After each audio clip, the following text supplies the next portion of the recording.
नमस्कार, मैं अरविंद, मेरे साथ हैं कृपा। आज मैं आपको बताऊंगा बहुत इम्पोर्टेंट सब्जेक्ट। देखो क्या होता है, किसी भी इंसान को नहीं पता होता कि जवानी में कि उसको बुढ़ापा आएगा और बुढ़ापे में उसका पूरा जितना भी बॉडी के सेल्स हैं, कोशिकाएं हैं, मसल्स हैं, सब स्लो पड़ जाएंगे। उसका डाइजेशन सिस्टम स्लो पड़ जाएगा, उसके हर ऑर्गन्स कम काम करने लगेगा। और जब वो सारे ऑर्गन्स कम काम करने लगते हैं ना, माइंड भी कम काम करने लगता है, हर चीज़ स्लो हो जाती है। जब वो सब चीज़ें स्लो हो जाए तो इंसान को क्या करना चाहिए स्वस्थ रहने के लिए? देखो होता ही है, जवानी में आप बहुत अच्छी अच्छी एक्सरसाइज कर सकते हो, लेकिन बुढ़ापे में बहुत लिमिटेड चीज़ आ जाती हैं आपके लिए जो आप एक्सरसाइज कर पाओगे। छोटे छोटे जॉइंट्स की एक्सरसाइज आप करोगे, ब्रीदिंग एक्सरसाइज आप करोगे ब्रेन के लिए, जिससे ब्रेन आपका एक्टिव रहे। तो बुढ़ापे के लिए आपको बहुत अच्छी अच्छी मैं एक्सरसाइज बताऊंगा। बुढ़ापे के लिए आपको थोड़ा सा अपनी सोच भी ऐसी हो जाती है बुढ़ापे में। कोई हर बात को बार बार दोहराता है इंसान, मैंने ये किया, मैंने वो किया, मैंने ये किया। वो जितना मौन में रहेगा ना, मौन में रहेगा उतनी उसकी आत्मिक पावर बढ़ेगी। देखो क्या होता है, जब एनर्जी कम होती है, बॉडी को पूरी को एनर्जी चाहिए, हर अंग को एनर्जी चाहिए, लेकिन एनर्जी कम हो गई और फिर हम और बोल रहे बार बार, तो वो एनर्जी और कम हो रही। तो अपनी एक तो एनर्जी बुढ़ापे में बचा के रखनी चाहिए। कम बोलो, कम बात करो, और एनर्जी प्राप्त करने के कुछ स्रोत हैं। सबसे पहला स्रोत है, अगर कोई भी मेरे बुजुर्ग भाई, जितने भी बुजुर्ग हैं, अगर ये नाड़ी शोधी प्राणायाम करेंगे तो उनको बहुत ही फ़ायदा होगा। और जिनको बीपी वगैरह हाई रहता है वो अनुलोम विलोम कर ले। आप देखो करना क्या है, एक नाक से सांस लो और दूसरे से छोड़ दो, रोकना नहीं इसमें। ये है अनुलोम विलोम। एक नाक से लिया, दूसरे से छोड़ा, इक्वल टाइम में, दूसरे से लिया, पहले से छोड़ा। ये कम से कम 5 से 10 मिनट करना, जिनको बीपी वगैरह की शिकायत है बुढ़ापे में। और जिनको बीपी नहीं है वो नाड़ी शोधन करेंगे, उसमें एक नाक से लिया, रोका, रोक के दूसरे से छोड़ा, फिर दूसरे से लिया, रोका, पहले से छोड़ा, मतलब लेफ्ट से लिया, रोका, राइट से छोड़ा, राइट से लिया, रोका, लेफ्ट से छोड़ा। और मैं आपको बताता हूँ, लेफ्ट और राइट ये दोनों नॉस्टल ईड़ा पिंगला नाड़ी हैं।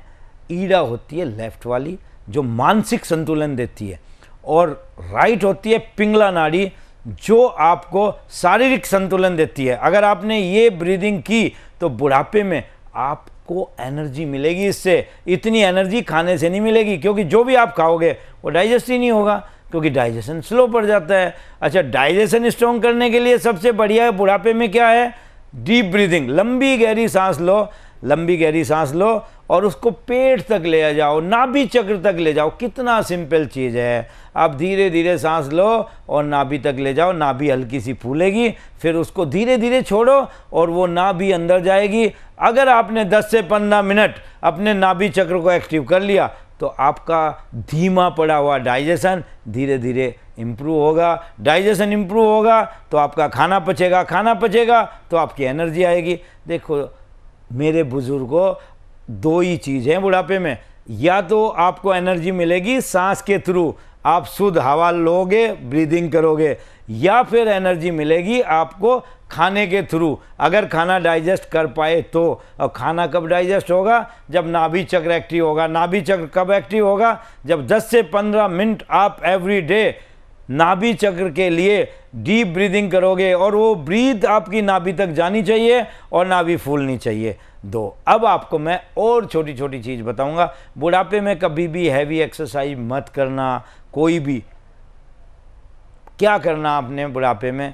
हल्के जॉइंट्स की एक्सरसाइज, पैरों के जॉइंट्स की एक्सरसाइज। देखो आप सीधे करो पैरों को, और पैरों में ना सबसे ज़्यादा दिक्कत होती है, पैरों में पूरा सर्कुलेशन नहीं जाता। आप ये पैर के पंजों को नीचे दबाओ और फिर इनको ऊपर ले जाओ। कम से कम इनके 20 राउंड, 20 बार पंजे ऐसे दबाओ और ऊपर ले जाओ। आपके पैरों में खून का दौर तेज हो जाएगा। दूसरा, पैरों को पूरा स्ट्रेच करो पीछे और फिर आगे स्ट्रेच करो, और फिर पैरों को घुमाओ। ये सूक्ष्म व्यायाम है जो बुढ़ापे में आप यही कर सकते हो, और ये करोगे तो आपका ब्लड का सर्कुलेशन चलता रहेगा। वो चलेगा तो आपका जीवन कट जाएगा, आप अपने पैरों से चलते रहोगे। इसके बाद एक बहुत अच्छी एक्सरसाइज है, एक पैर को पीछे ले जाओ उठा के और इसको फिर सीधा कर दो। इससे आपको सियाटिका नहीं होगा। ऐसे दोनों पैरों से करना। उसके बाद जो है हाथों के मूवमेंट है, दोनों हाथों को आगे ले आओ, आप अपनी मुट्ठियों को बंद करो खोलो, बंद करो खोलो, फिर इनको दोनों कलाइयों को ऐसे चलाओ, एंटी क्लॉकवाइज क्लॉकवाइज दोनों तरफ से घुमाओ। और उसके बाद दोनों हाथों को पीछे ले जाओ ऐसे जॉइंट्स को, ये खोलने के लिए ना, ये जॉइंट्स, हाँ फिर सीधे कर दो हाथों को। ये हल्की हल्की एक्सरसाइज है जॉइंट्स की। फिर आप अपने कंधे चला दो, कंधे ऊपर नीचे कर दो, हाँ गुड, ऊपर नीचे कर दो कंधे, और फिर आगे पीछे चला दो ऐसे। ये कंधे चल गए, आपके छोटे छोटे जॉइंट्स खुलेंगे इससे। और उसके बाद जो है ना, एक और जानकारी देता हूँ आपको, बुढ़ापे में आपको सीधा सोने की आदत डालनी है। सीधा सोने से आपका स्पाइन सीधा रहेगा। बुढ़ापे में स्पाइन झुक जाता है, अगर स्पाइन नहीं झुकने दोगे ना तो आपका कभी बैक पेन नहीं होगा। आपको ना पोस्चर सीधा करना पड़ेगा, क्योंकि हड्डियां भी कैल्शियम खोने लगती है, मसल्स भी आपके साथ छोड़ देते हैं, हड्डियों को छोड़ने लगते हैं। तो उस टाइम आप अपने को सीधा रखने के लिए आपको एक तो सूक्ष्म व्यायाम हो गए, एक ब्रीदिंग होगी, ब्रीदिंग से आपके जो ऑक्सीजन लेवल बढ़ेगा उससे आपके फ्लेक्सिबिलिटी बढ़ जाएगी। आपको सीधा सोना, सीधा कैसे सोना, आप सीधा लेटो, दोनों हाथ आपके साइड में होने चाहिए, दोनों पैर ऐसे होने चाहिए, आप ऐसे सो पूरी रात, आपकी आधी बीमारी खत्म हो जाएगी। क्योंकि इससे क्या होगा, आपका पेट, आपके लंग्स, जहां आपके ज़्यादा ऑर्गन्स हैं वो सब खुले रहेंगे पूरी रात, उनको पूरी तरीके से आज़ादी मिलेगी। और आप ऐसे सोओगे, स्पाइन आपका सीधा रहेगा, स्पाइन सीधा रहेगा तो पोस्चर सीधा रहेगा। ये बुढ़ापे में बहुत ज़रूरी चीज़ है जो मैं आपको बता रहा। अब इसके बाद आपको मैं और जानकारी देना चाहता हूँ, बुढ़ापे में प्रोटीन ज़्यादा खाओगे वो जम जाएगा जॉइंट्स में, इसलिए प्रोटीन ज़्यादा नहीं खा सकते। तो आपको क्या ऐसी चीज़ खानी चाहिए, हैवी चीज़ कभी मत खाओ।